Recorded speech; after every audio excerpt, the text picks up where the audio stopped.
Bonjour à tous, je vous retrouve aujourd'hui pour une nouvelle vidéo autour d'un thème bien particulier puisqu'il s'agit de la rentrée littéraire. Pour tout le monde, prof, élève ou même d'autres métiers, septembre rime avec rentrée, donc rentrée, enfin voilà, nouveaux établissements, nouvelles classes, nouveautés, tout ça, enfin je vais pas vous expliquer, vous savez ce que c'est la rentrée, bref. Je vais vous parler de la rentrée littéraire et plus particulièrement de la rentrée littéraire jeunesse puisque je lis principalement de ça et je parle principalement de cette littérature sur mon blog. Et je vous ai fait une petite sélection de romans que j'ai lus, que j'ai plus ou moins aimés et dont je vais vous parler pour vous présenter lesquels il faut lire et lesquels il faut absolument lire. J'ai mis numéro 1 dans le titre de la vidéo et donc dans le titre de l'article puisque je mets aussi la vidéo sur le blog parce que il y aura un numéro 2. Avant ce numéro 2, je vais sans doute faire une vidéo pour vous présenter ma pile à lire de livres de la rentrée littéraire jeunesse parce que j'aimerais pas négliger les autres romans que j'ai achetés ou reçus et parce que j'ai aussi envie de vous montrer qu'est-ce qui est sorti d'autre parce que aussi il y a dans ces romans des livres que j'ai très envie de lire et donc dont j'ai aussi très envie de parler parce que ce que je vous présente aujourd'hui c'est très peu finalement et il y aura ensuite je ne sais pas quand un numéro 2 pour vous parler de ces nouvelles lectures et peut-être même d'autres romans que j'aurais pu acheter. Enfin, je ne pense pas que je vais en acheter d'autres, mais il y en a beaucoup qui me tentent et il faut pas que je craque. Je commence tout de suite en vous parlant d'une bande dessinée. Il s'agit de Mots Rumeurs, Mots Cutters de Charlotte Bousquet et Stéphanie Rubini. Je ne sais pas pourquoi je regarde, puisque je le sais très bien, puisque comme vous l'avez peut-être vu, j'ai interviewé donc les deux auteurs, celle qui a écrit le scénario, Charlotte Bousquet, et Stéphanie Rubini qui est l'illustratrice. Je les ai interviewés sur mon blog dans un article qui s'appelait Par-delà l'été, le chemin, ou les chemins, je me rappelle même plus des articles de mon blog. C'est donc une bande dessinée parue chez Gulfstream, dans leur collection graphique qui a été créée il n'y a pas longtemps. Je crois d'ailleurs qu'elle a été créée pour Rouge Tagada, qui est le premier opus de cette série de BD.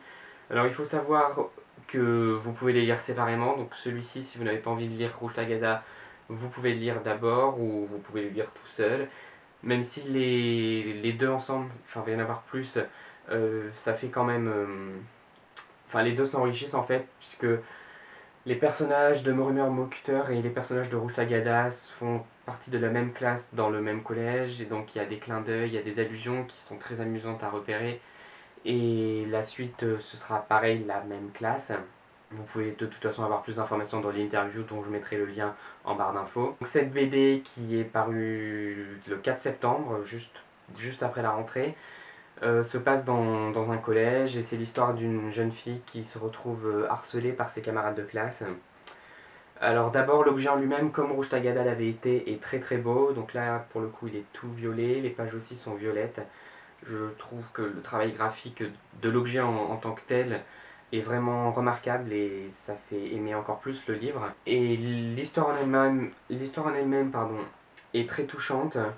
On s'attache beaucoup aux personnages et qu'on soit ado ou qu'on l'ait été, de toute façon on s'y retrouve.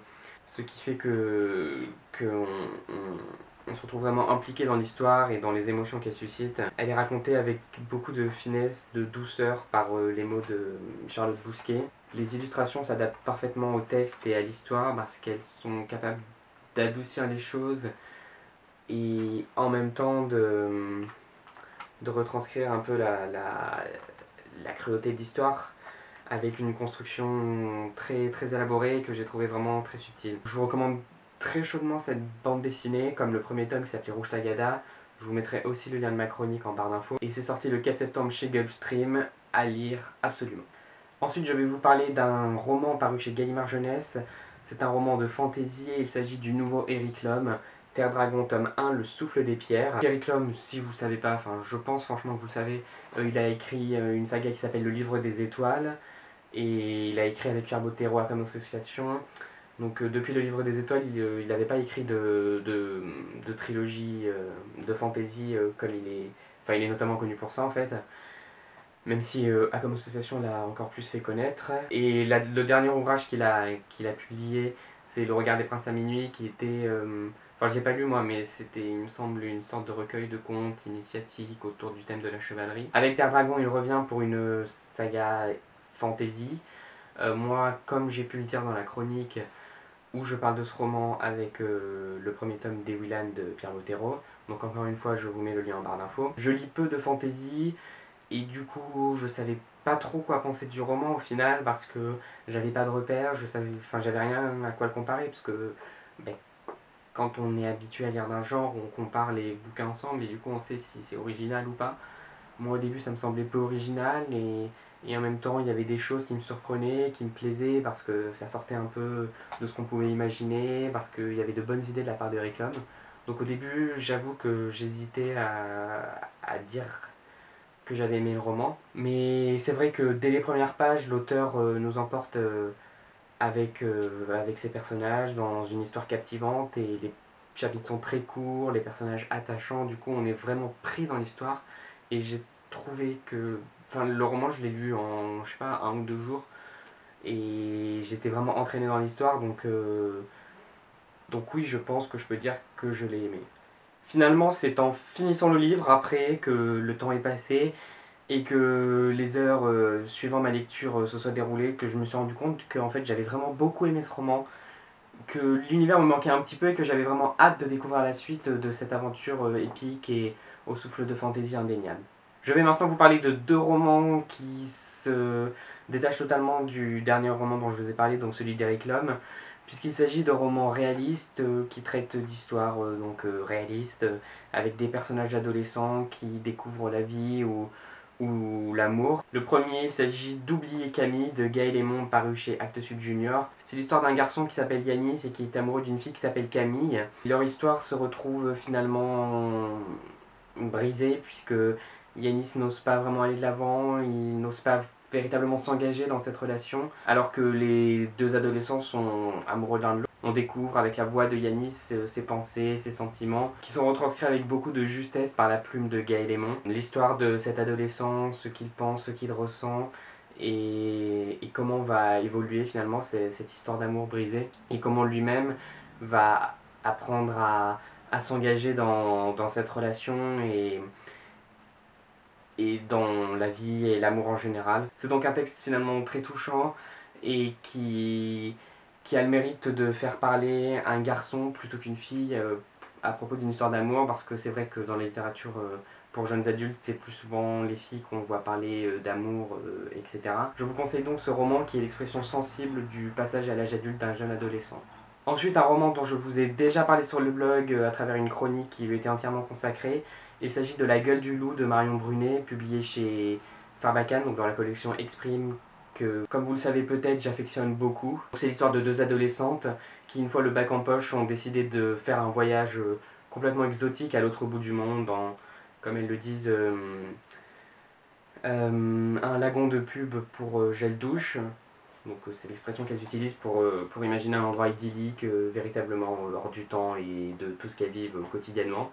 Donc elles partent pour Madagascar, sauf que de fil en aiguille, elles se retrouvent à prendre la direction d'une grande ville plutôt que ce lagon isolé, voire parfois rustique, où, où elles n'ont même pas de douche dans la case où elles logent, il y a des insectes répugnants, enfin tout ce qui est loin du confort européen. Sauf qu'en prenant la direction de cette ville, elles se retrouvent finalement à s'enfoncer dans des aventures sombres, voire même angoissantes, terrifiantes, puisqu'il s'agit en fait plus que d'une histoire réaliste, un thriller psychologique. J'ai été épaté par la façon dont Marion Brunet arrive avec une facilité déconcertante tout en captivant le lecteur dans cette histoire à, à s'insinuer dans les pensées et les émotions de ses personnages pour toucher très profondément le lecteur, tant dans les descriptions qu'a fait de l'adolescente, du passage à l'âge adulte, de l'enfance et même de l'âge adulte lui-même, que dans ces descriptions de scènes d'action ou dans ces descriptions de décors qui sont à l'image de l'histoire angoissant, sombre et terrifiant. Je sais pas si j'ai fini ma phrase, j'en ai perdu le fil. C'est donc un roman remarquable, comme je le disais dans ma chronique, écrit avec finesse et avec beaucoup d'émotion, qui a su me happer d'un bout à l'autre et dont je ressors véritablement chamboulé. Si vous me suivez depuis longtemps, vous le savez sans aucun doute, et pour les autres, ne vous inquiétez pas, je vais me faire un plaisir de vous le dire. Timothée Fombelle, qui est publié chez Gallimard Jeunesse, est mon auteur préféré. Et ce que j'attends avec impatience dans cette rentrée littéraire 2014, rentrée littéraire jeunesse en l'occurrence, c'est la publication de son nouveau roman.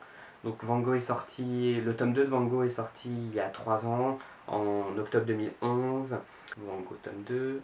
Et depuis, il avait juste publié Victoria Rêve, donc un très court roman, Victoria Rêve. Si je devais retenir une seule chose de cette rentrée littéraire 2014, c'est en fait la parution de ce nouveau roman de Timothée de Fombelle, qui est assez tardif puisqu'il sort le 6 novembre, mais ne l'ayant pas encore lu et n'ayant pas encore eu cette chance, même si normalement bientôt je devrais pouvoir le lire. Enfin,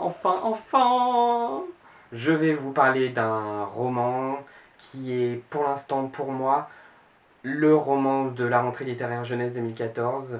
Je l'ai lu fin juin, juste avant la fin de mon bac.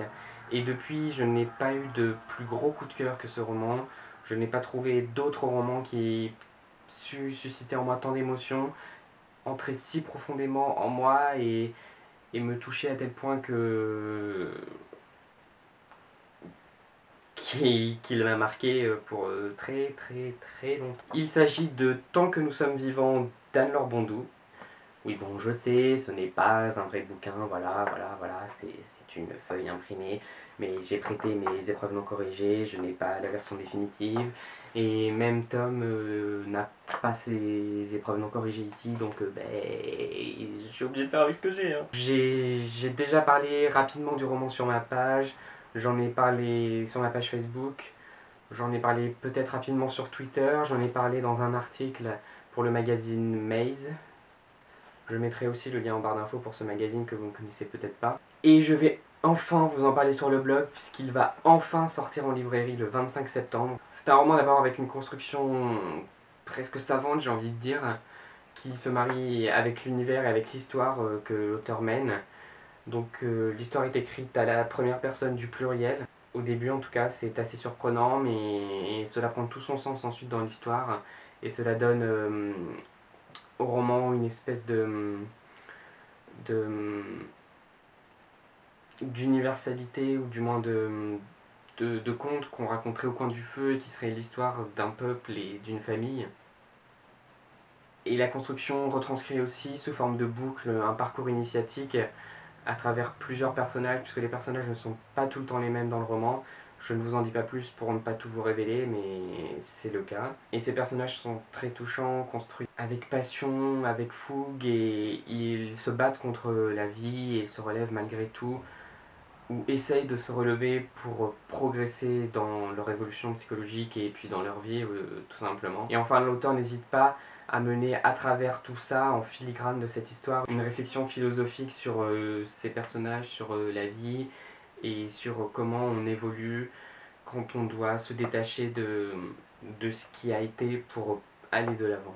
Ce roman m'a donc profondément marqué parce qu'il est émouvant, profond, passionnant et navigue entre plusieurs genres. On a l'impression de lire un conte comme un récit biblique ou un mythe ou l'histoire d'une famille et un peu tout ça à la fois, ce qui rend l'ensemble envoûtant, fascinant et vraiment bouleversant. C'est donc tout pour cette première vidéo sur la rentrée littéraire. N'hésitez pas à venir me parler des romans vous-même de la rentrée littéraire, même si c'est pas la rentrée littéraire jeunesse, que vous avez aimé, que vous voulez lire, que vous aimeriez au contraire déconseiller. A bientôt donc pour une nouvelle vidéo ou sur le blog.